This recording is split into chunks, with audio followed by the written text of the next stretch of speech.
Hi, everyone. Welcome to another exciting edition of Words, Images, and Worlds. The person I'm talking with on this episode is comics creator Max Ferrada. Max is Hello. best known. Hi, thanks for joining. Max is Glad to be best here. known for a series called Stellarlands, and you'll see images of that in the video as we sort of talk through a little bit as well. Hi, Jason. How are you? Glad to I- be here. I'm doing well. Thanks for asking. Glad you're here, and I hope you're doing well as well. What is that shirt, may I inquire? Oh That is yeah, this Spider-Man? is like Spider-Man and Venom, and there might be another character on here, but those are the two major ones. Yeah. Pretty cool. Love the speed lines. Well, yeah, Very absolutely. cool. Yeah.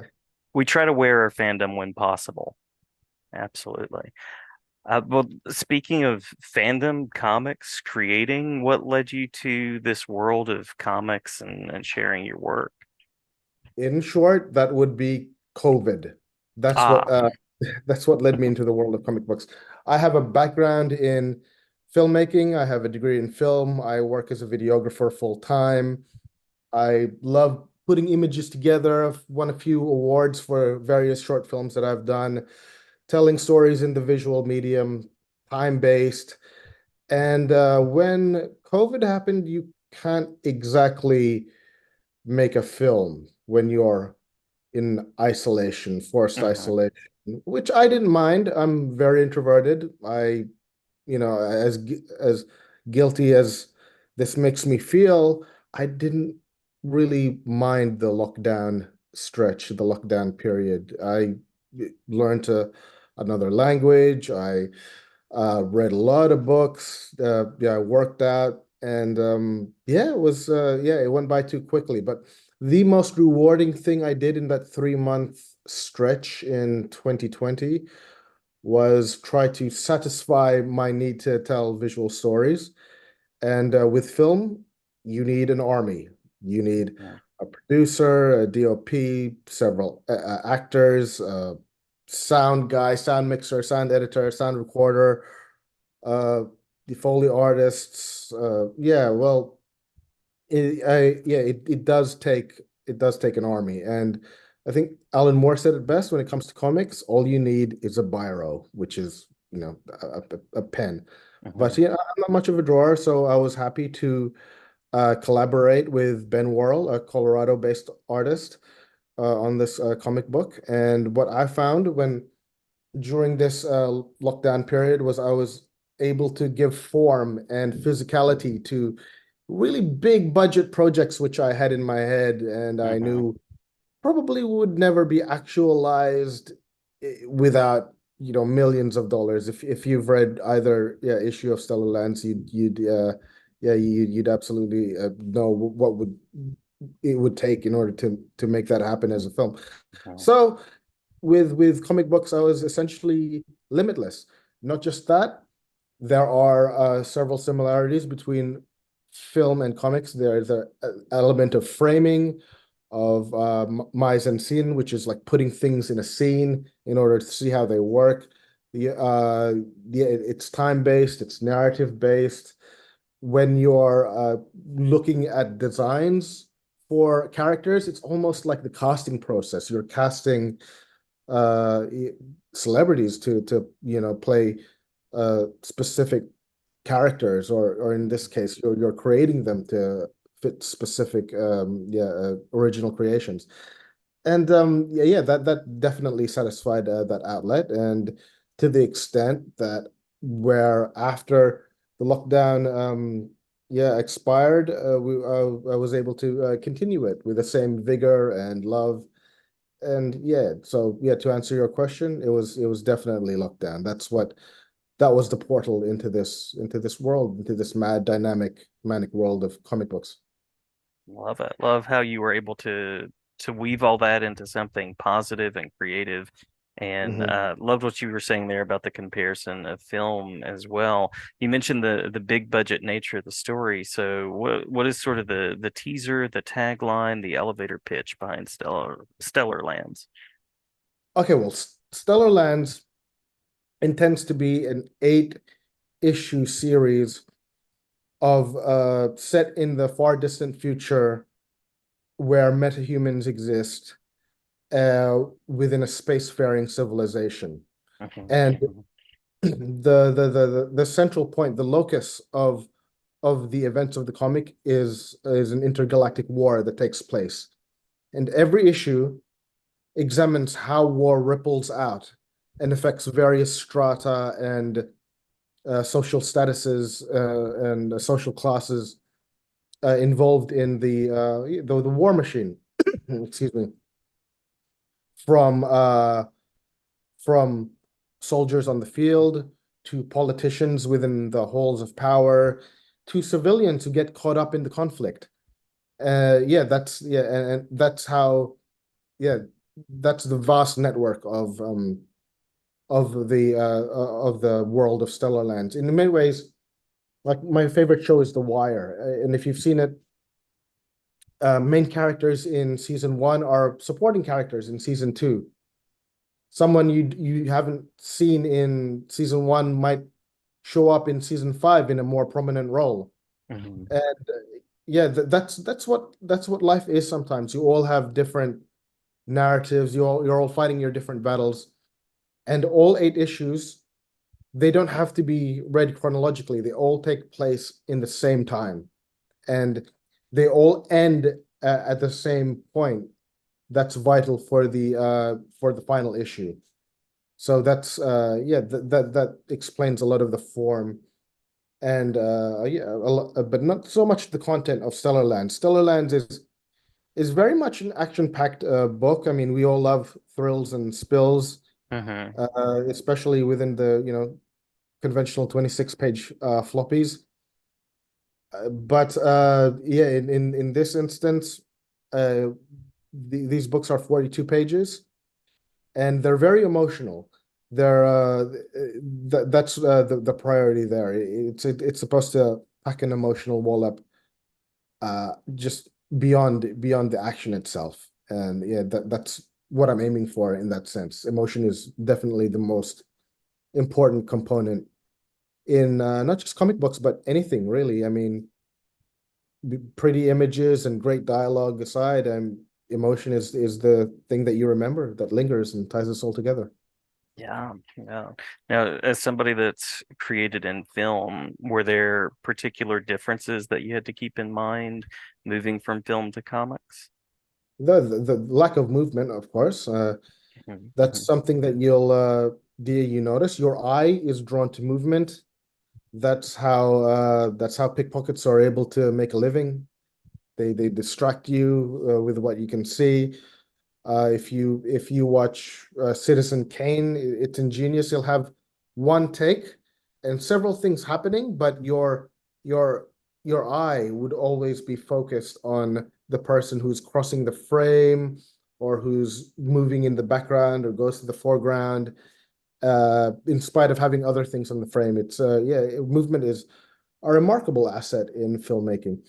I try to uh, emulate that somehow by having like sequence panels where they're basically the same, but mhm. a differentiation in posing is implemented in order to give the illusion of movement. But that was definitely the biggest challenge between the two media. And but yeah, it's a sandbox, and Yeah. you build a sandbox and you play in it with it, and yeah, you play with the limitations. But there are several things that comics can do that film can't do. Yeah, and that's the speech bubbles. You can give primacy to someone who is like not an important element in the frame, and not Mhm, have that be a voiceover. And also, yeah, pacing, yeah, the tactile quality of turning a page, yeah, definitely, yeah, affects pacing as well. So you can be strategic about how quickly or how much text you put in a page. And yeah, you can also read at your leisure and without having to say pause it at vital moments. Mhm. Uh, yeah, you can have the end of each page could be a cliffhanger. But yeah, there's yeah, advantages and challenges and on both ends. But yeah, Yeah. you play in the sandbox. Yeah. Any shout outs? You mentioned the illustrator, but shout outs to the creative team, sort of introduce the band behind the book. Oh yes, the colorist, he's a fellow Filipino. His name is Wilson Go. He is so dedicated and he's so detail oriented and focused. Let me tell you something. I was on a WhatsApp chat with him a few months ago where we were talking about coloring, and then suddenly he just disconnected. He dropped off the WhatsApp chat. Then a few hours later, he returns and then he says, "Sorry, where were we?" And I'm like, "No, what happened? Are you okay?" And he goes, "There was an earthquake here." There Oh, was wow. in Philippines. He apologized for an earthquake. Don't, don't worry, Wilson. It's okay. You know, we can do this later. But yeah, he said, "No, it's okay. Let's continue." So yeah, Wow. when someone loves to do something, Wilson loves to be a colorist, your whole world blurs and you become focused on that one thing. And he's so great. He can not only can he emulate various styles, but he puts his own spin in it as well. And he's very quick, and I love that. And so is Ben. Ben was if you're a paying writer, Hmm. if you put your an ad on a Facebook group, I don't know if you'll ever do this, but be prepared to have your messenger, to have your DMs inundated. You will get hundreds, if not thousands, of portfolios and applications, which is a Wow. testament to how hungry the artists are out there, how productive they are. Sadly, it's probably also an indication of how few people are actually writing and Hmm. how many I was about to say actors, but that's true. But how many artists are willing to jump onto projects? But yes, you will have your DMs inundated.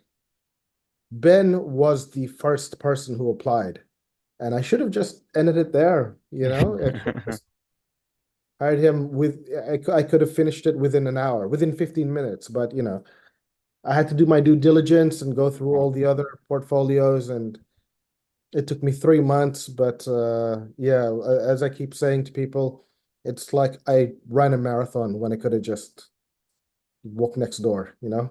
But Yeah. yeah, I was, yeah, very, very pleased with yeah, with Ben's emergence into my creative circle.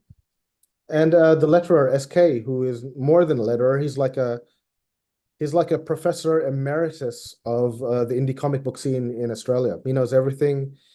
He set up the Facebook groups where I found Ben and Wilson. He's like my oracle and guru on Kickstarter. So yeah, anybody who does indie comics in Australia knows SK. So yeah, those are the yeah, three main yeah, collaborators within the pages. So there are more. Peter Wilson, who does the graphics, Amalia Garcia, logo design, Chris Cabell-White, the proofs.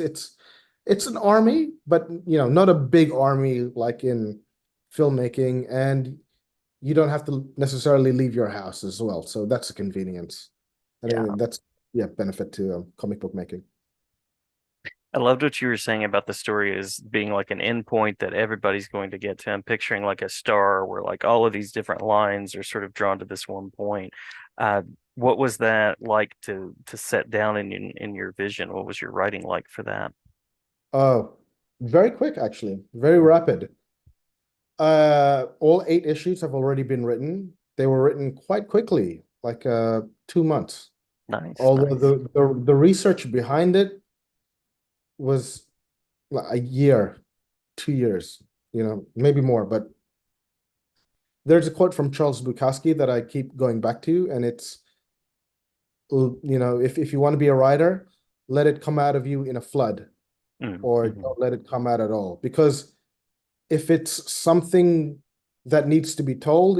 It's just a matter of grabbing it. It's there. And yeah, you will die before it gets created, or it will die within you, or it, it or you finally actually do it, Hmm. or Hmm. those are the three options, because you're almost helpless in its forward momentum, in its propulsion out of your mind, out of your body, and onto the page. That Love so that. that's yeah, that's that.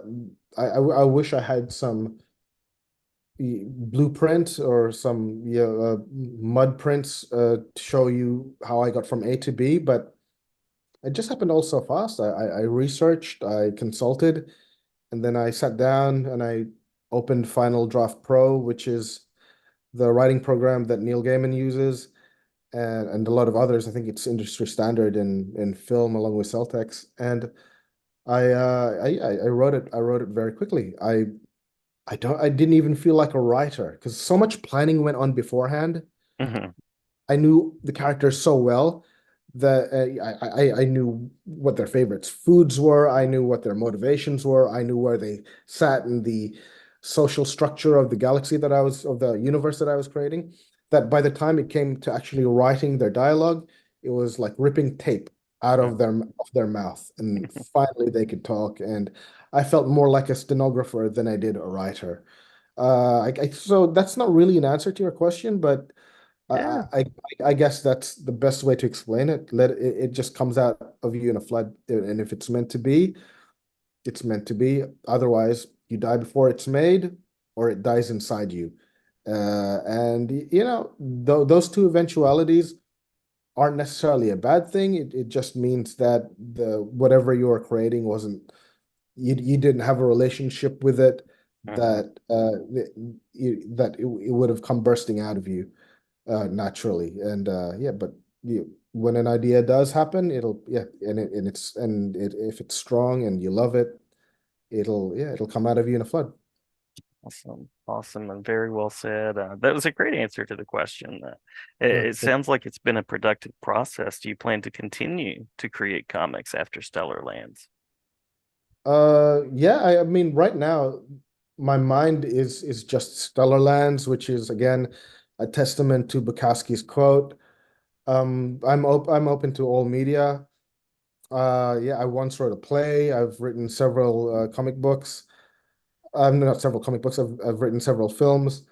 But yeah, I just love the storytelling component to anything. Yeah, but who knows? If the next project lends itself to that media, I would certainly be open to it. I've Hmm. My world has been opened up not just to the indie book comic book scene, but the comic book scene in general as well. I just learned the difference between, an issue and a volume and an omnibus and a trade paperback. And I've met a lot of good contacts within the comic book world, and I know how to do it now. I know how to write a comic book script and communicate with artists and know when to let go. That's a huge piece of advice. If you can't get the panel right, if you can't get the dialogue right, stop working on it. There's something wrong with the scene. Yeah. Let go, do something else, or tell it another way. I wish I knew that in my 20s. But that's yeah, in terms of yeah, in terms of writing another comic book, yeah, yeah, I don't know. Maybe I'll tackle something that doesn't necessarily have capes on it. Yeah, yeah, that could be the next thing. Something more personal. Yeah. As Martin Scorsese said, the most personal is the most creative. Yeah, I love that. And then comics are a great space for that, art, as is film. There are so many options. And as somebody that creates media, I'm excited to see what you do. And thank you for sending me some of the issues to look at. It's wonderful to see. And I'm a big fan of science fiction storytelling. So I love the kind of social commentary that you were talking about as well that gets to come through in the story. Oh, well, that's almost inevitable. I do have a background in politics. I have a degree in politics as well. Sorry, excuse me. And you can see parallels with certain world events. I got a next issue, which is like a sci-fi rendering of the coup in Chile Mm, in the 70s. Stellarlands 1 was my sci-fi rendering of holdout soldiers, like Japanese soldiers who are trapped in an island in the Philippines. Even to this day, there might be a few of them. They'd be in their 90s now, but they still think that World War II is going on and they refuse to surrender. I know the last one was found in 1976, and yeah, he surrendered. He was well into his 60s, having spent 40, yeah, yeah, 30 years of his life within, yeah, securing an island for, yeah, for a command that would never come. And yeah, I took that phenomenon because it happened quite a bit. There was a stretch when it was actually a phenomenon, and I took it and I transposed it in a sci-fi setting. And yeah, there. I mean, second issue, again, it's when it's life in a military base, and I did a lot of research on how, yeah, and how joint use bases in countries like Afghanistan and Iraq are configured, and I turned it into a lunar base. mm, Yeah, mhm. and that's a lot of what sci-fi is as well. You take that social commentary and you add an iconography of sci-fi. And sometimes it works, sometimes it doesn't, but a lot of times it works. Yeah, yeah. Well, if I'm a listener out there and I've been enjoying what I'm hearing about the story and or what I'm seeing on the screen, uh, where might I go to support the work, to find out more about your work and to follow along? Yes, please go to the Stellarlands Kickstarter campaign. It is on stellarlands.comx.studio, and you can get both issues, Stellarlands issue 1 and Stellarlands issue 2 there. There's a lot of other things as well, like variant covers. And these are one-time exclusive variant covers. After this Kickstarter run, you'll never get those variants ever again. My publisher, Comex, the good guys at Comex, were very specific to make that a stipulation because they know the value of rarity and preserving rarity. So this would be your only chance to get those variant covers, beautifully drawn by Dino Agor. And you can get, you can get both issues there. Yeah, there's also some really slick foil covers, custom art. Just have a look. And yeah, have a look at the pitch that's written there in the video, and hopefully that'll be enough for you to become a backer, because the indie comic scene lives and dies by the breath and the contributions of backers, of people who are watching. And right now we're in that oft written about dead zone, where if you ever go on a Kickstarter, you'll get uh, the first week you'll get a lot of pledges, a lot of backers. We were very fortunate enough. We were very lucky enough to smash our goal, or albeit modest goal, within 3 days. And then there's the last 48 hours where you get a spike just before the campaign closes. That space in between, Mm, that 20-day space in between is where hardly any activity takes place. You seldom get backers or pledgers. But whenever you go on live streams or do interviews like this, that counteracts that non-activity, that great. dormancy, and little spikes of backers. So yeah, you're providing a vital service in the creative community, Jason. And yeah, but I'm sure we all appreciate it. No, glad to be part of it. Glad to support. I'm a literacy fan, a comics fan, and always glad to have you back anytime to talk about issues that are coming out, stories that are coming along, and anything else that you're creating. Yeah, I appreciate it. Thank you.